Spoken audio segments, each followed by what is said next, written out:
ओम शांति। मनुष्य सृष्टि पर सुख और दुख का पाठ कैसे चलता है, आज इस पर चर्चा करेंगे। मनुष्य सृष्टि एक साइकिल है।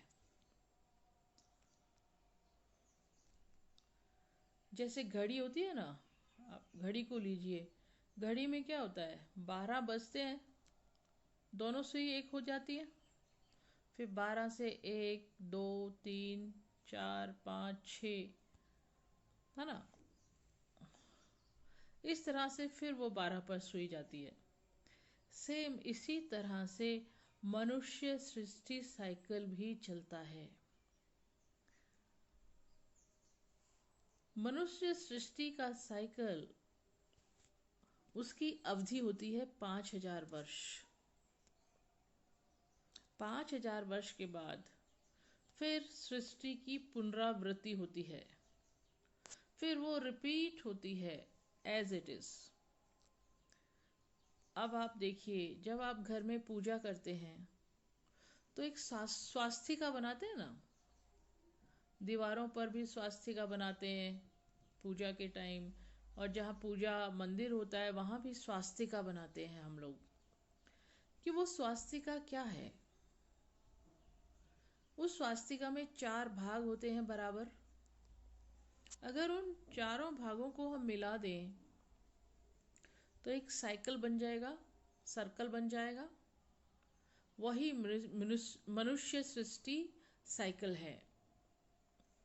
और उस साइकिल का पीरियड है 5000 वर्ष। और 4 बराबर भागों में वो बटा हुआ है। तो एक भाग कितने वर्षों का हो गया? 1250 वर्ष। दूसरा भाग 1250 वर्ष। तीसरा भाग भी 1250 वर्ष। और चौथा भाग भी 1250 वर्ष। अब पहला भाग को कहते हैं सतयुग।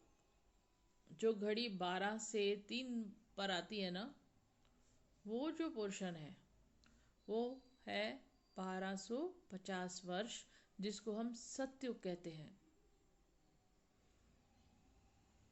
मनुष्य सृष्टि में ये जो 1250 वर्ष का पीरियड है, इसमें हम 8 जन्म लेते हैं। और सुखदायी दुनिया है, 100% सुखदायी दुनिया है। संपूर्ण सुख और शांति, संपन्नता 100% इस दुनिया में होती है। क्योंकि सृष्टि की शुरुआत हो रही है। जब कोई भी चीज़ की शुरुआत होती है तो वो 100% अपनी परफेक्ट स्टेज में होती है। जैसे कोई बच्चा जन्म लेता है तो जन्म के समय वो बच्चा कैसा होता है? 100% प्योर होता है ना। सुंदर होता है, आकर्षित होता है। उसके अंदर कोई बुराई नहीं होती, उसके अंदर कोई विकार नहीं होते हैं। वो अपनी परफेक्ट स्टेज पर होता है, क्योंकि वो शुरुआत है उसकी। ऐसे ही सृष्टि की शुरुआत भी अपनी परफेक्ट स्टेज से होती है। परफेक्ट स्टेज क्या होगी? 100% सुख, 100% शांति, 100% संपन्नता। तो सृष्टि की शुरुआत में जो प्रथम युग है, जिसको हम सतयुग कहते हैं, वो उसमें मनुष्य भी 100% परफेक्ट होते हैं। 100% परफेक्ट कौन से मनुष्य होंगे? किस रूप में होंगे? देवी देवता। तो मनुष्य भी देवी देवता रूप में होते हैं। प्रकृति के 5 तत्व भी 100% प्योर और पावन होते हैं। तो प्रकृति भी सुखदायी होती है, सुख देने वाली।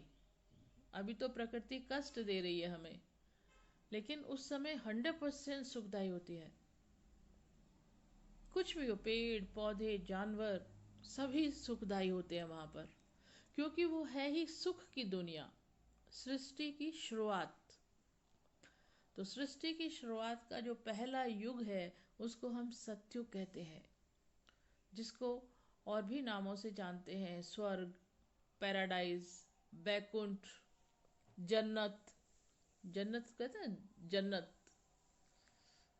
और कई देवी देवताओं की दुनिया। तो यहाँ से सृष्टि की हुई शुरुआत, जिसमें 100% सुख, शांति और प्रॉस्पेरिटी होती है। उसके बाद जो सेकंड हाफ आता है, सेकंड हिस्सा, दूसरा युग, वो है त्रेता युग। सतयुग के बाद त्रेता युग आता है। त्रेता युग में भी सुख ही सुख होता है, दुख नहीं होता। उसमें भी दुख का नामो निशान नहीं होता। वो भी सुख की दुनिया है। उसमें भी जो मनुष्य होते हैं वो भी देवी देवता रूप में होते हैं। प्रकृति भी, प्रकृति के पांचों तत्व भी सुखदायी होते हैं। बस थोड़ी सी डिग्री कम हो जाती है, सुख की थोड़ी डिग्री कम हो जाती है। होता सुख ही है। जो सतयुग में सुख होता है उससे थोड़ी सी डिग्री कम हो जाती है। जैसे कहते हैं ना 16 कला संपूर्ण, तो वहां बस जो देवी देवता होते हैं वो 14 कला संपूर्ण हो जाते हैं, पर है सुखदायी दुनिया। तो सतयुग 1250 वर्ष चलता है, वो सुख की दुनिया है, परफेक्ट दुनिया। त्रेता युग भी सुख की दुनिया है, वो भी 1250 वर्ष चलता है, और उसमें भी देवी देवताओं का ही राज्य होता है। साधारण मनुष्य नहीं होते, सब देवी देवता होते हैं, सतयुग में भी और त्रेता युग में भी। तो मनुष्य सृष्टि साइकिल का जो पहला भाग है, आधा हिस्सा, आधा सर्कल, वो है सुख की दुनिया। यहाँ सुख ही सुख होता है। अब हम आगे चलते हैं, तीसरे भाग पे चलते हैं। तीसरे भाग है द्वापर युग, कहते हैं उसको द्वापर युग। यहां से थोड़ा थोड़ा दुख की शुरुआत हो जाती है।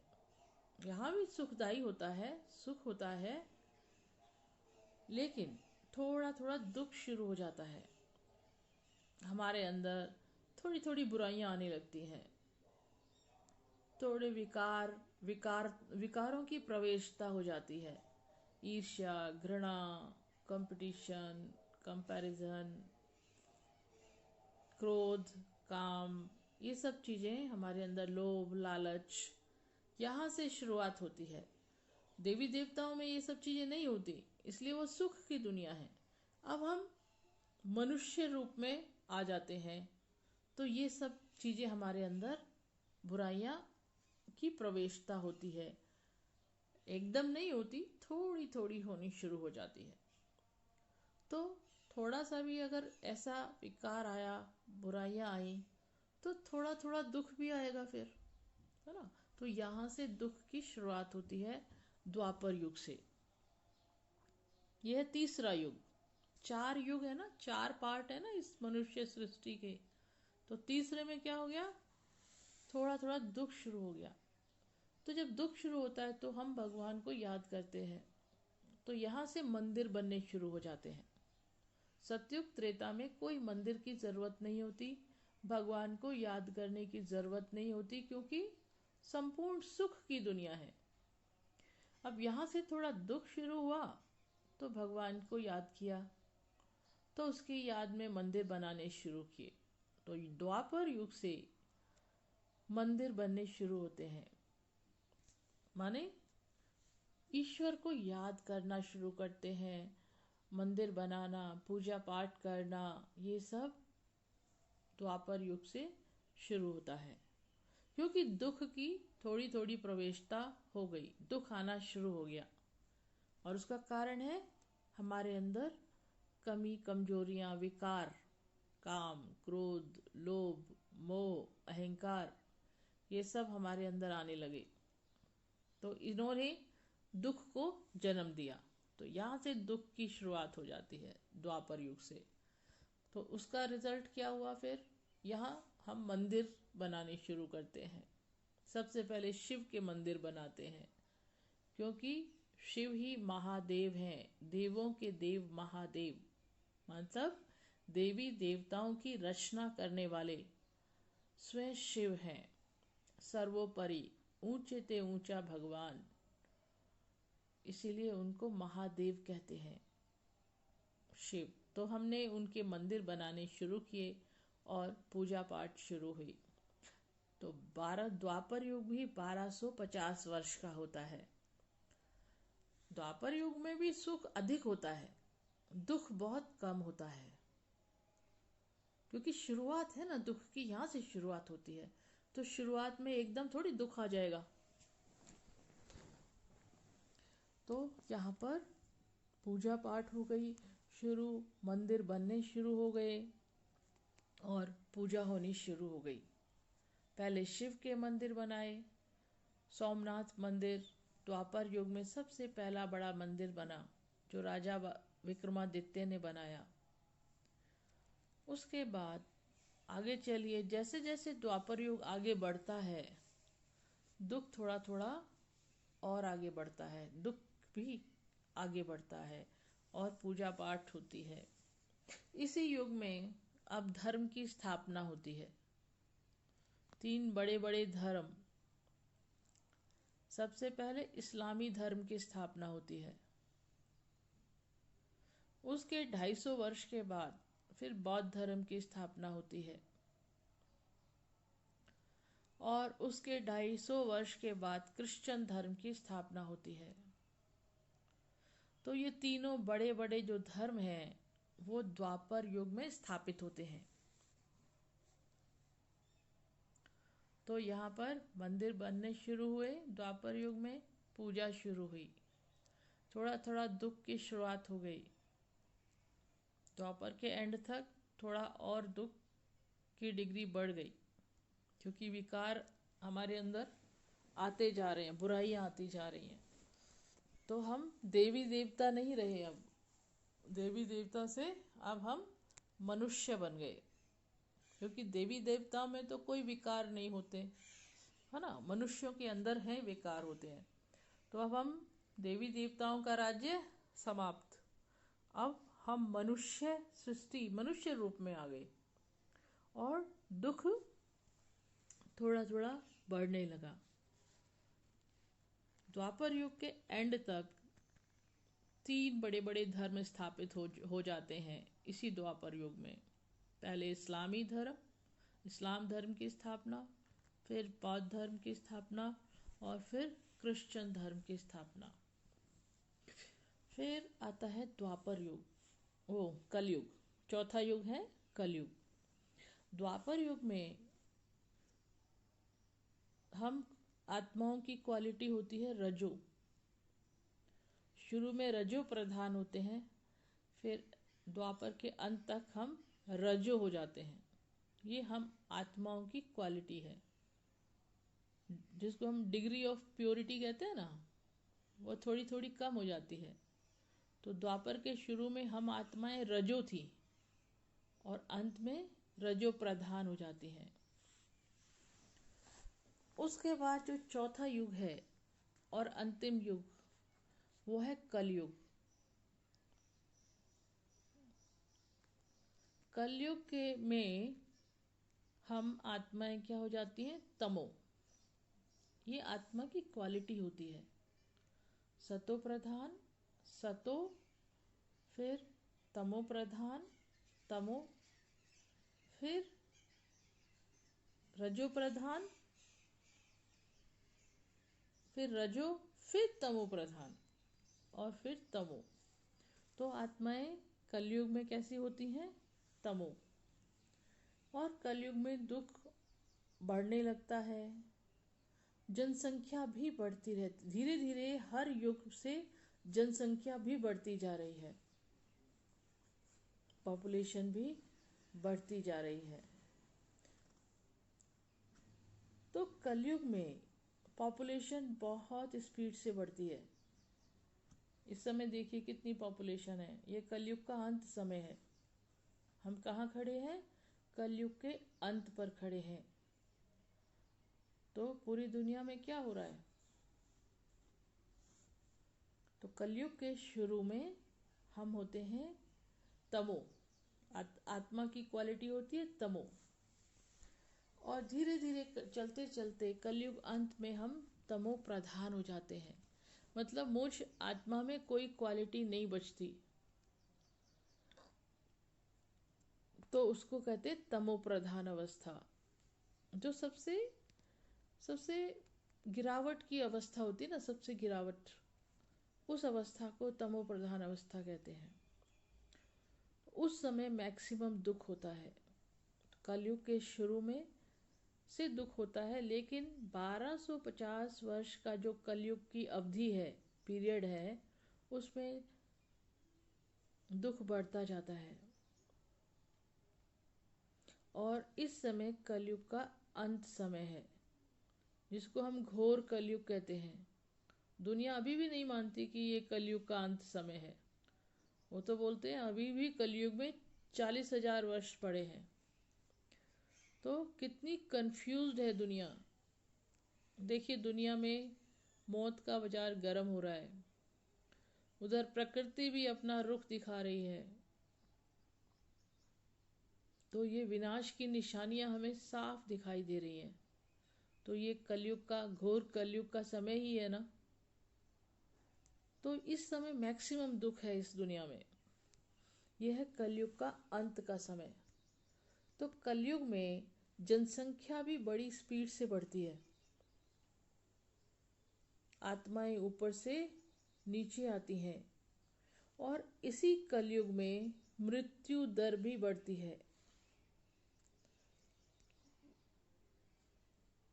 अनेकों जन्म हम लेते हैं। क्यों? क्योंकि इस दुनिया में जो हमारा मनुष्य का जो लाइफ होती है वो बहुत कम हो जाती है, शॉर्ट लाइफ हो जाती है,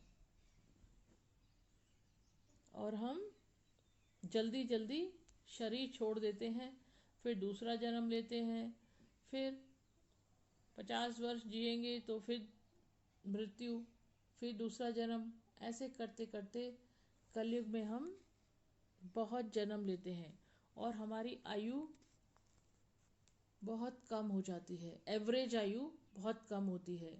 सतयुग में जब सतयुग होता है तो देवी देवताओं की आयु 150 वर्ष होती है, और जब त्रेता युग होता है तो एवरेज आयु उनकी होती है 125 वर्ष।